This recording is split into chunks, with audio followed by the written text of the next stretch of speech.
Horses out, we have Silver Glides, past the begin, Danorin, Zarin, Fairness, Rasputin, and Purely Kali is the early trailer. We have a Silver Glides, the leader by about 3 lengths, and in second in Fairness, in between horses, Rasputin, and on the outside fourth is Purely Kali. Going along for the first turn, we have Silver Glides, goes on by about 2 lengths, in Fairness, now trying to get closer in second. Rasputin remains in third and Purely Kali. And that's still Silver Glides by about 2 lengths.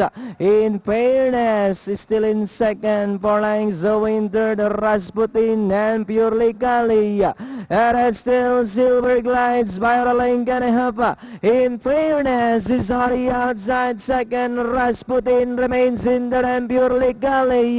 But it's still Silver Glides by a length and a half. In Fairness is still on the outside second. Rasputin in third and Purely Kali. Half they come down at the last 150. And it's still Silver Glides, and on the outside is In Fairness. In Fairness, Silver Glides is down on the inside. But it's still Silver Glides. In Fairness opted to run down on the inside. But it's still Silver Glides followed by In Fairness, and finally Silver Glides, In Fairness, Rasputin, and Purely Kali.